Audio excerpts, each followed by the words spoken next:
Hello everybody and welcome back to another video, and we are continuing the series. There is some translations on the third game of this series, but I'm very skeptical if it's completed or not. I don't know much, but I hope it's completed years later. So yeah, and I'm playing the official for now. The second game, Swordcraft Story. Sammonite, Swordcraft Story. So, without further ado, let's get into it. Choose a character. Of course, a women era. Good name. We did it. We're not doing bad at all. We only have a little bit further to go. Hey, if anyone finds out that I let someone in, I'm going to get in a lot of trouble. I promise Ryoga I'd do it for him. I can't break my promise. Hey, if it wasn't for Ryoga, I'm a craft knight. The word of a craft knight is stronger than the toughest chain. No matter what happens, I can go back on my word. Hey, look out! What? Yoga? Ah. Whoa! Era! Oh! She got thrown! Oh my god. Are you alright? Don't worry about me, I'm okay. A craft knight doesn't make weapons. She has to prepare her body to use them in battle. You need to learn how to walk before you can fight in battle. You're just repeating what Blair told you, aren't you? You're still just an apprentice. Am I right? You might be just an apprentice, but I'm still a craft knight. Huh? You're worried about getting shouted at by Blair for this, aren't you? I wasn't thinking about that. I was thinking about why I promised to take you to the Gora's Gate. It's your own fault if you hadn't fought so pitifully in our duel. You wouldn't have to do this. Pitiful is a harsh word. I could have won if I pushed myself harder. Whatever, you lost, I won. You made a promise, and now you need to make move. The ruin might be a restricted area, but you still need to guide me in. I know. Well then, watch out. There's a cliff over there. Falling off would hurt more than running into me. Alright, already. Sorry for making you worry. What? As if I'd worried about you. Come on, let's go. Hey, wait up, Ryoga. Come on. You know we can get into Gora's Gate if you are not there. I'm trying to apologize. You were the first one to get in here. Huh? The gate's up ahead. Are you sure you want to go into Gora's Gate, Ryoga? There are some evil summoned creatures past the gate, you know. Yeah, I want to see the monsters that are powerful. They could ruin the world. It's not fair that you're the only one who can go in and see them. I want to check them out. What can I say? I get it. You're scared of breaking Gora's seal, huh? Honestly, yes. Huh? You're really afraid? Are you just trying to scare me so that I won't ask you to open it? Or are you just worried about Master Blair shouting at you? Stop that. This has nothing to do with Master finding out. To hell with you, you're not so tough in front of your sister either. Shut up, that's not true at all. Well, that might be a little true. You should still shut up about it. See, I told you. She may not be my real sister, but she means a lot to me. I know what you mean. Father.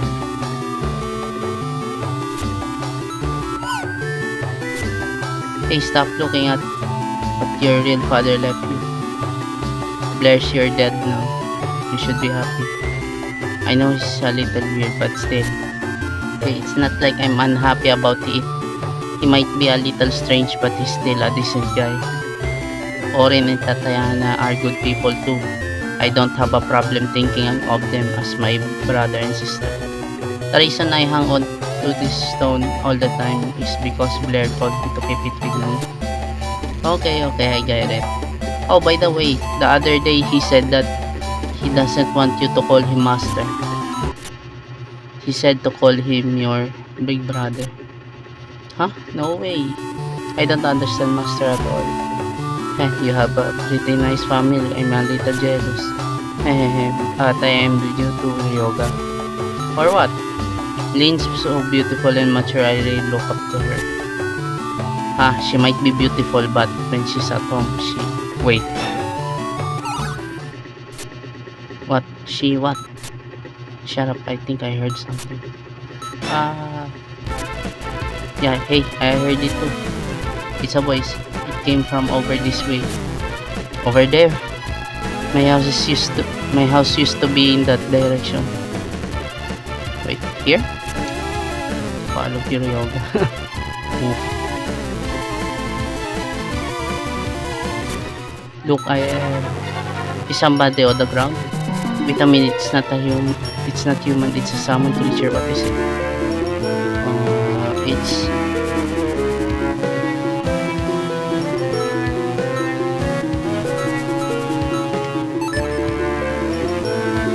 Oh, a beast.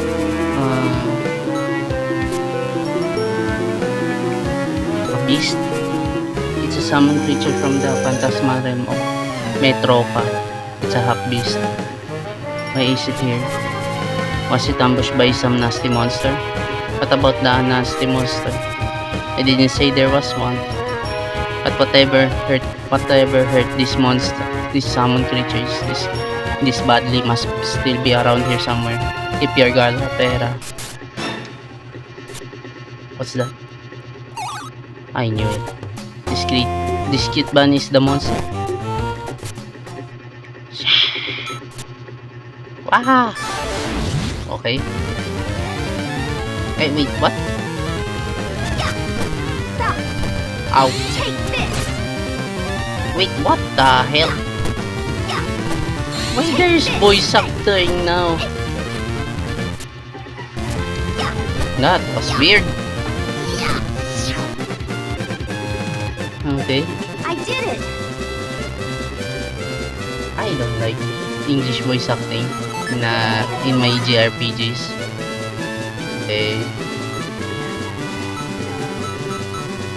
20, 21, 19, 21. Bandage. Are you alright? Yeah, I was just caught off guard. A great craft knight must be able to use weapons she makes. Okay, but why are you carrying that hammer anyway? The hammer is the soul of the craft knight. I take it with me everywhere, even to the bathroom. Wait, you're serious? Of course I am, but what's this some creature doing here in the first place? I was carried here by the wind. What? The wind carried you? Yes, I soared like a leaf on the wind. Oh, did you? But you don't have wings. I met that rabbit.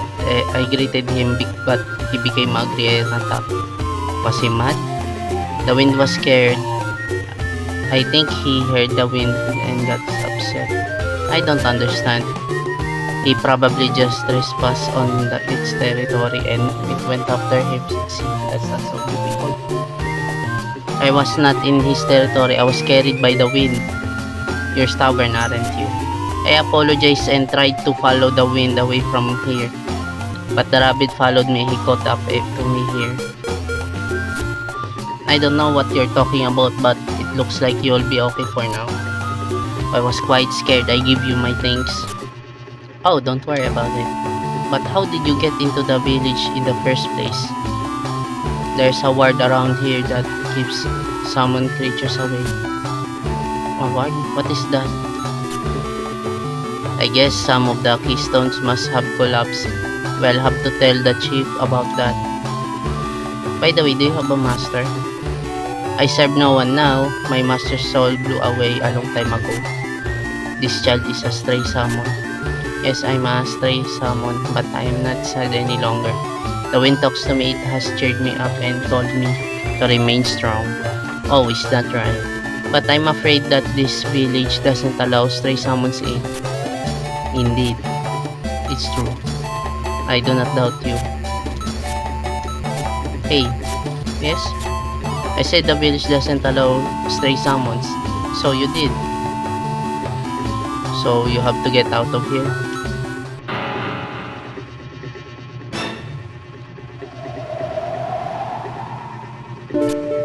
Hey Ryoga, we don't have a choice, it's the law of the land.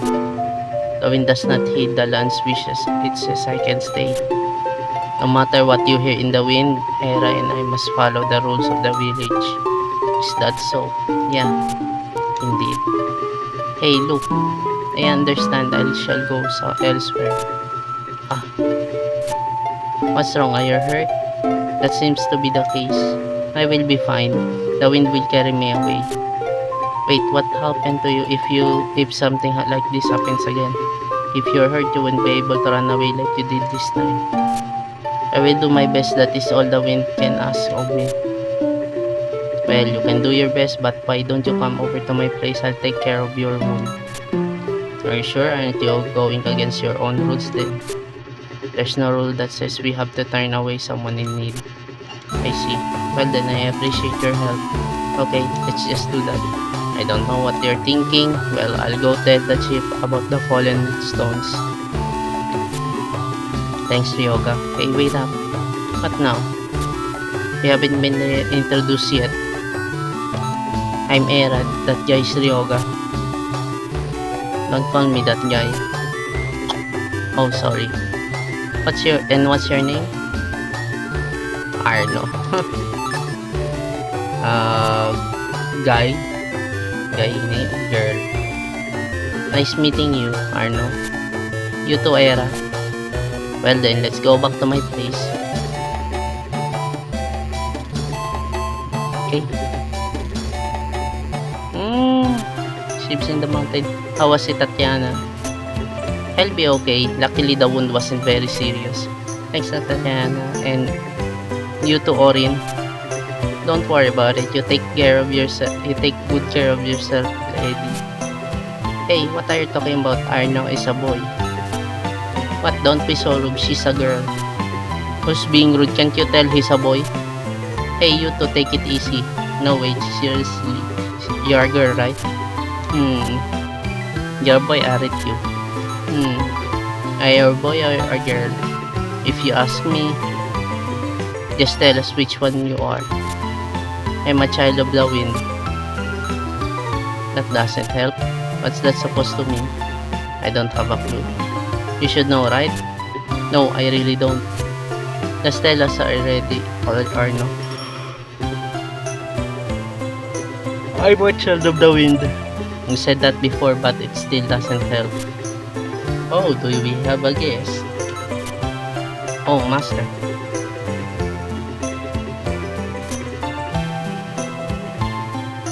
Welcome to Craft Night Bear's place. Hey, a summon creature. We don't get too many of them. It's master.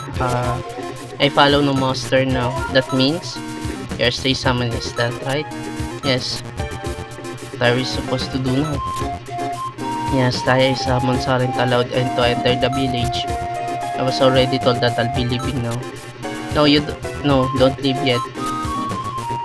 Yeah, you're still wounded. Why don't you rest up a bit? I'm a child of the wind. I will be fine. Keep saying that. I'd like to hear more about it, but you should rest. Everyone, thank you very much. I'm going now. Hey, Arno. See? He just fell over. Did he trip? I didn't see anything by his feet. Stop talking. We need to help him. Are you alright?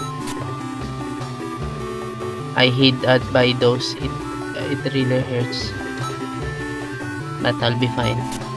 Good, you're strong wind child. Yes, the wind keeps me strong. I still don't get that part, but I guess so. You two seem to be connected with each other. Do you really think so? Something about him bothers me. Listen, Arno, we're a craft knight family. Craft knights? Yes, I know them. They're people who do something to make something. Wait, I remember. They use strong flames to melt the earth, then make tools out of them with lots of hammering. Most of the time, a craft knight just makes weapons. We have a workshop in the basement. Would you like to check it out?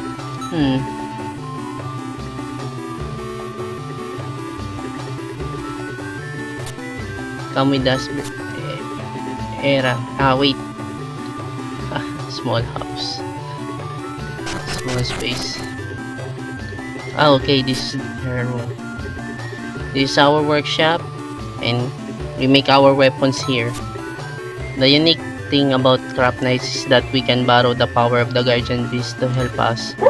With their assistance, we can make some special weapons that can't be made with fire and steel alone. We must also train ourselves to be effective fighters with our weapons. Those who know how to use weapons are better at understanding how to make them, you see.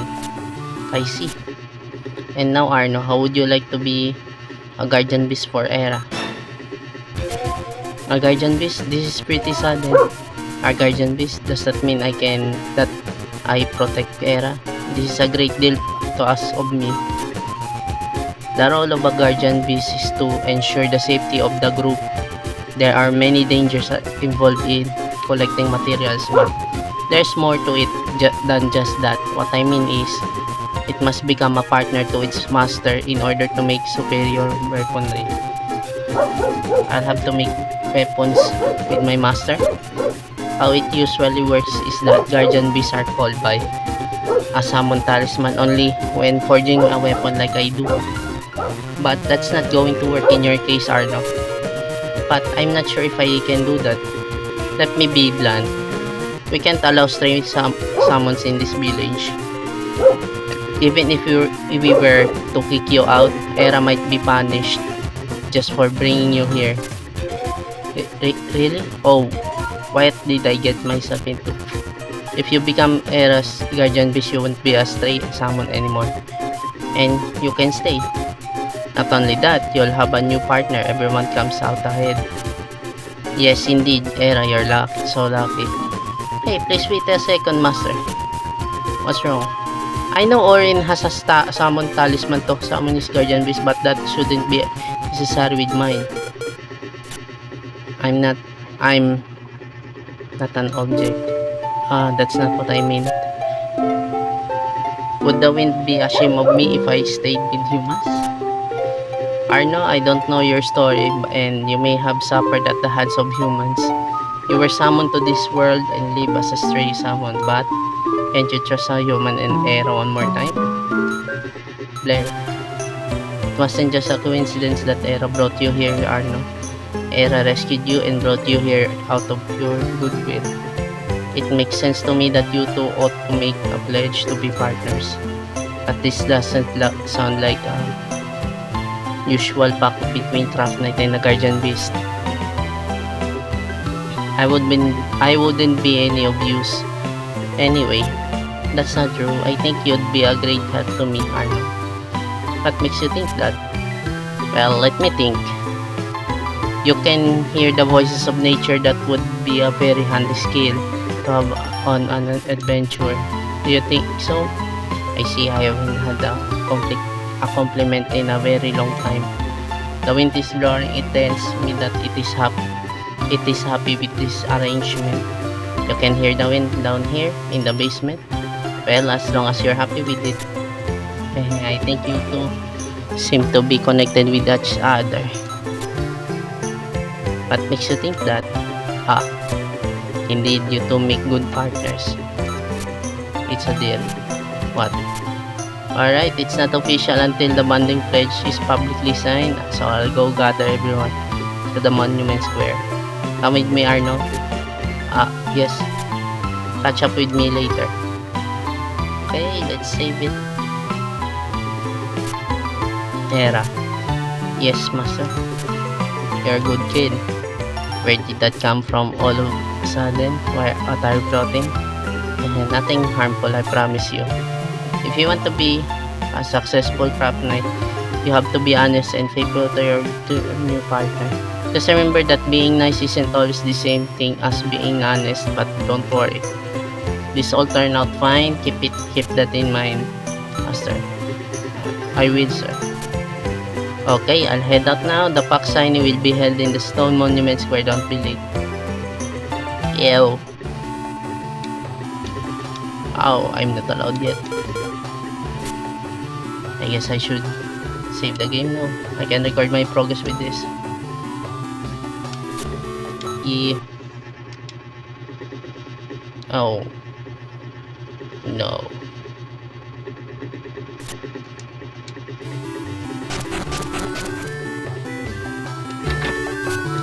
The Monument Square is up the first spot from here. My own guardian base, I'm pretty stoked.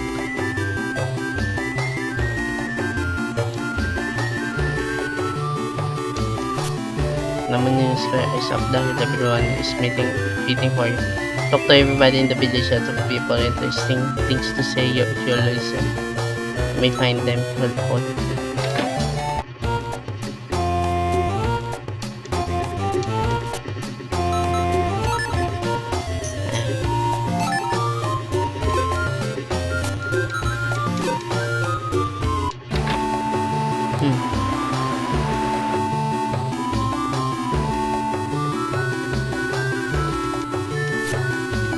Bonding pledge, that sounds fun. I'll be sure to make check it out.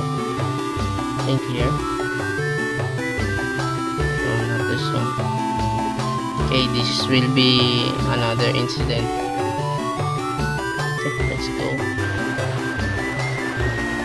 Let's go to the other. Okay, this is the place. There you are, Era. Arno's been waiting for you. I'm very nervous about this. Me too.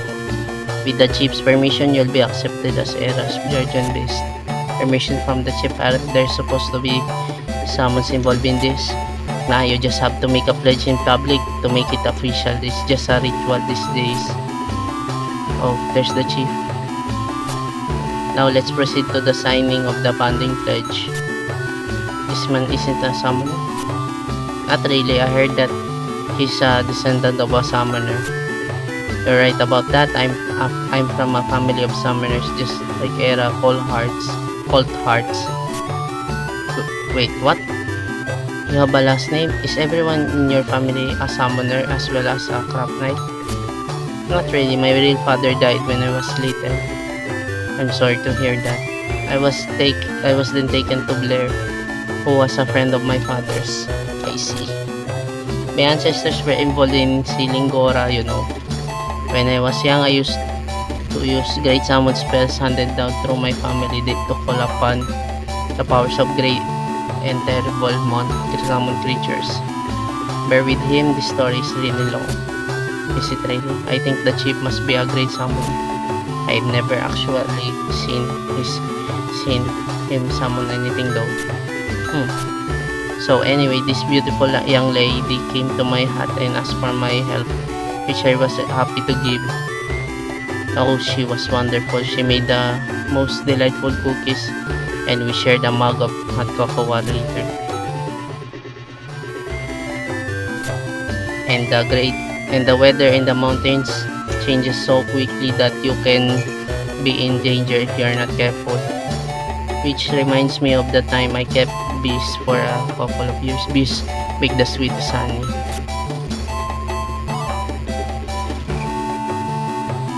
Era. What? I was falling asleep. I can hear Tatiana whispering at you to wake up. Okay, but his story is so irrelevant to anything here. It's putting me to sleep. This will make you wake up, Era. I'm not deaf, you know. So Era, will you make an oath in front of us that you accept Arno as your guardian beast? Yes, I will. Alrighty, I hereby approved Arno as an official guardian beast. This will conclude the pledge signing. It's over? I am now your guardian beast, just like that? Ah, yeah, that's right.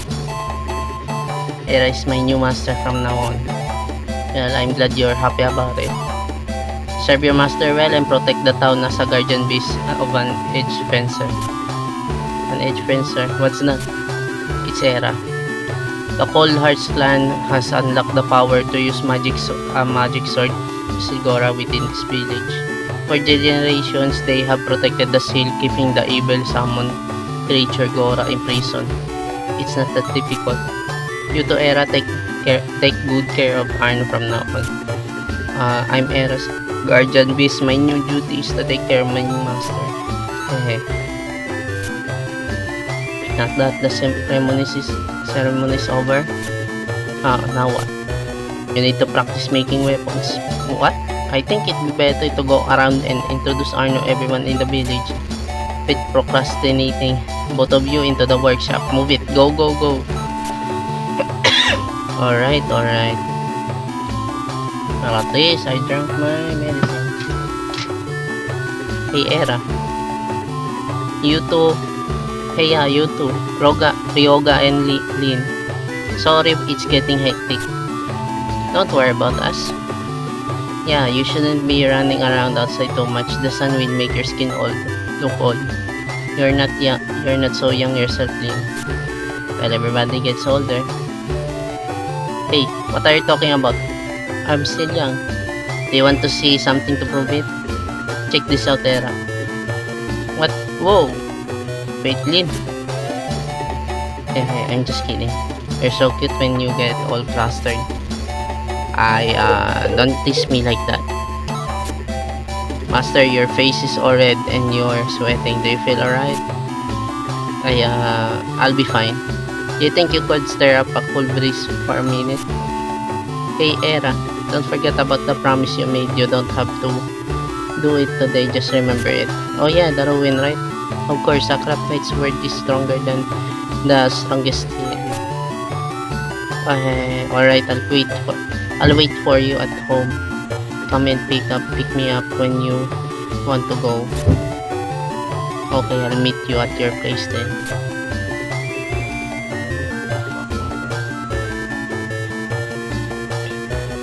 Wait, what are you guys talking about? Nothing special. Isn't Master Blair waiting for you? You'd better hurry about there. Okay, yeah. Let's go, Arno. Yes, Master.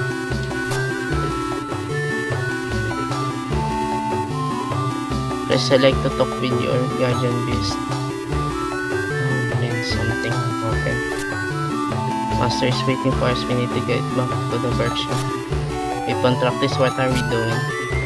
It's practice for making weapons. Oh, okay. I'll try my best. Did you hear what Master said? Master's waiting for us. We need to get back to the workshop. Okay. Okay. Okay. Oh, okay.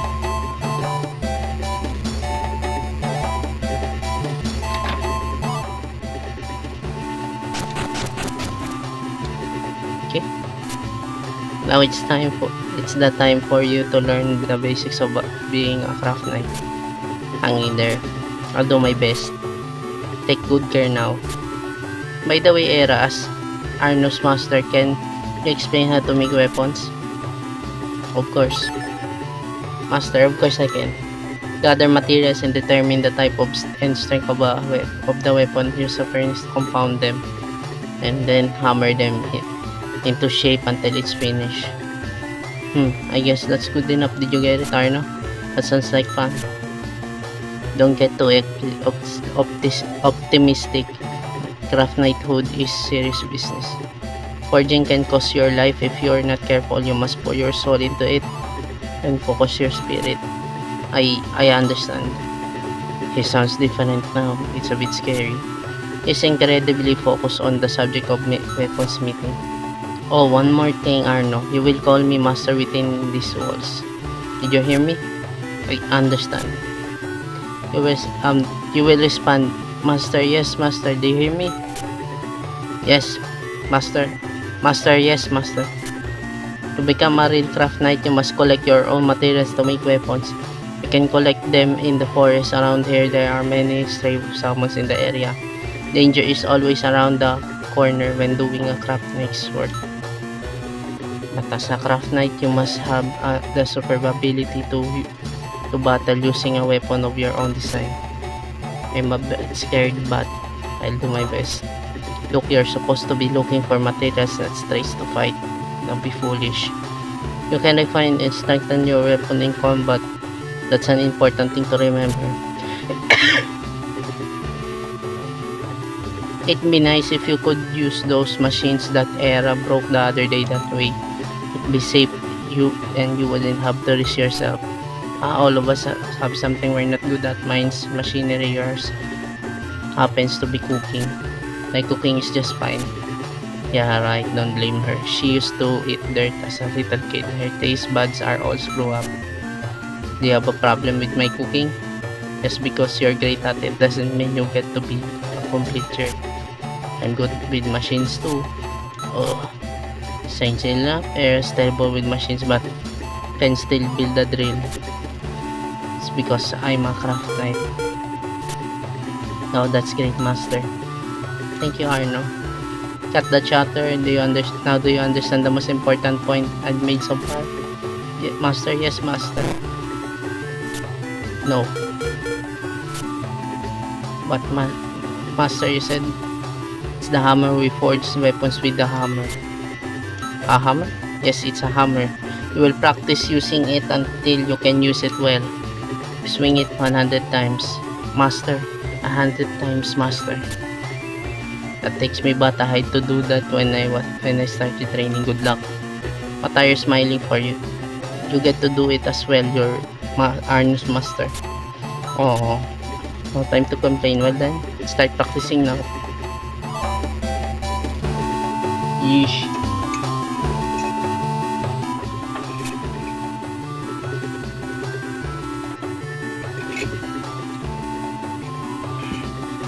Let's stop hammer practice for now. Master, my chest hurts. That's because you keep hitting yourself with the hammer. Well, that wasn't good, but it wasn't awful either. Now we'll use a real weapon to then call it a day. Can we call it a day now, master? How you get to find your materials? Hey, master, I think we're pushing Arno too hard now. Well, it is the first day for Arno. I'll make an exception and give them to you. That's a relief. First, you must determine what type of weapon you are able to make. Yes! Sword. There are 5 types of weapons you can make. Sword, axe, spear, knuckle, and drill. This shape stone I just gave you will allow you to make a sword. A sword? And this is the material that will determine the strength of the completed sword. Iron ore. I understand. Now we combine these two in a furnace and we forge them with a hammer to finish it. Now let's try it.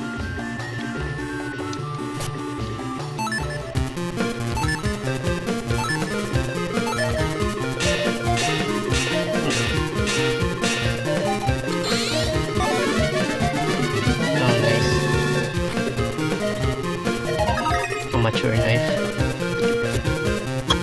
The material has been used. I did it. It's a decent sword. You did a good job too, Arno. Master, yes, master. Thank you, master. Alright, already? You need to compliment your partner and cooperate when forging weapons, or you won't get anywhere. Think about what you need to do to make good weapons. Yes, master. Now we can end training for today. You did well, so I will reward you with the sweets I got from Tatiana earlier. Hey, wait a sec, master. And you two will sleep in the workshop from now on. Master, living together in the workshop will teach you many meaningful things about being a craft knight. But I thought this was your room, Master Blair.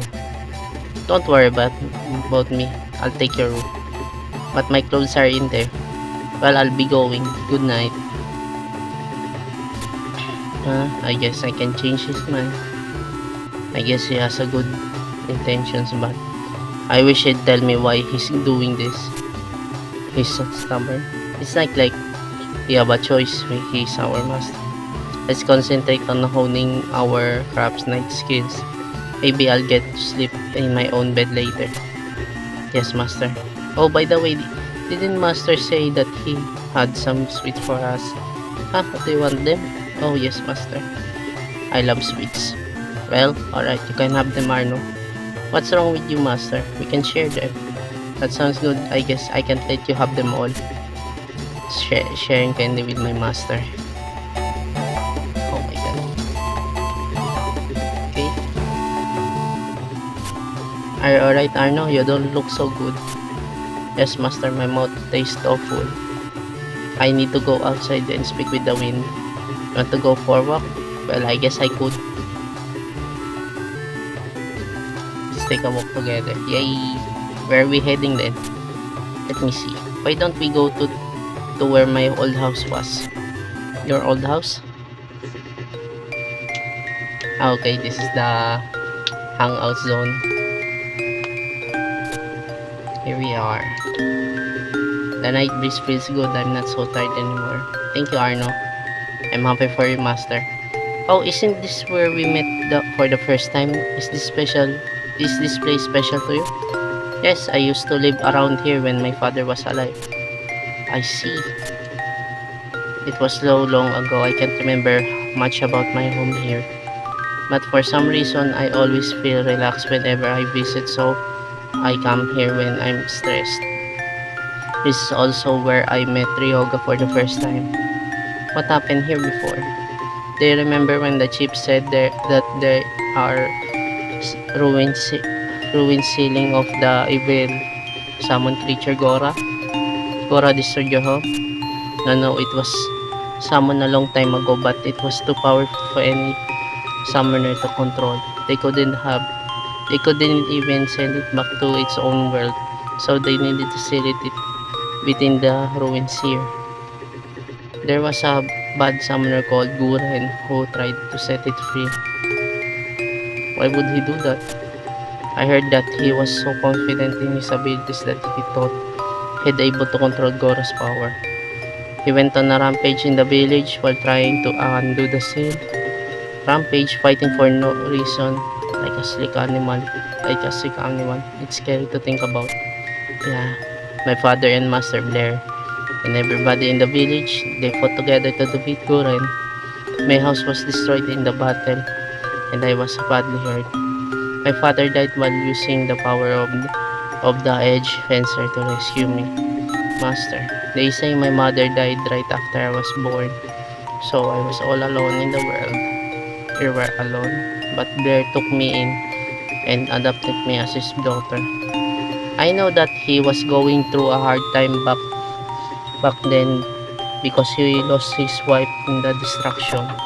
Master Blair is kinder than I thought. I had some trouble fitting in, but I made friends with Orin and Tatiana. I'm not alone any longer, and now I have you as my partner, Arno. Yes, Master, I'm your guardian priest. I'll follow you wherever you go. Thanks, Arno. I'm counting on you. Yes, Master, let's make lots of weapons together. That's the plan. We'll make as many weapons as there are there are stars in the sky. That's a lot of weapons. I doubt we could ever make that many. Yes, we can, Master. The wind says to cheer up, hang in there. Oh, well, if the wind says so, it must be true. Indeed. Long cutscene, hey? No gameplay. Good. Let's go get Ryoga. I need to take him to Gora's Gate today, since we got interrupted yesterday. Or should I take Arno with me? Oh, are you going out? I thought we were practicing today. I brought with me made a promise to go with Ryoga. I'll be back soon. Where are you going? First I'll go to Ryoga's house. Okay, first stop Ryoga's house, and then did you forget where you're going? That's a problem. You should go as Master Blair, then do you forget things like this often? Wait a second. What's with you? Honestly, I've been keeping this a secret from Master. Hiding it from Master Blair, why would you do that? Huh? This is just between me and Ryoga, please. Yes, Master, promises are important. I won't tell Master Blair. You have to keep it a secret from everybody. Not just Master Blair. But you can't even tell me I'm your guardian beast. I see, I didn't think of that. I'm sorry, Arno. Yeah, you're my guardian beast. I suppose I can let you know. Okay, then I'll tell you. Yay. A Craft Knight's promise is stronger than the hardest steel, so keep it a secret. Yes, Master, I understand. We're going to look at the seal of Gora.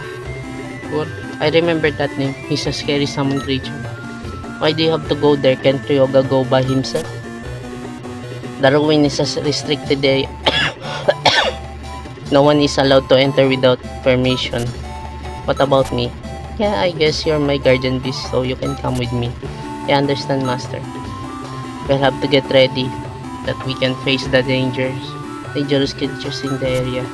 Don't exaggerate. I'm not, Master. The wind is telling me that there are stray summons near there. We'll have to be prepared to fight if we intend on going. You're pretty stubborn, aren't you? Well, we'll go by what's needed. Oh, I left my money in my old room upstairs. I'll go get it. Oh, don't forget to bring the sword we made yesterday. Okay.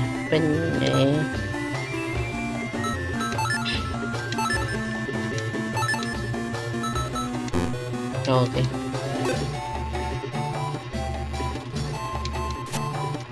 Yeah. For now, let's end this episode. This is just episode 1, so ruins. Okay, this is the end of the episode, everybody. Thank you for watching. Deus Volt, and bye-bye. Those heroes of antiquity ne'er saw a cannonball, or knew the force of powder to slay their foes withal. But our brave boys do know it, and banish all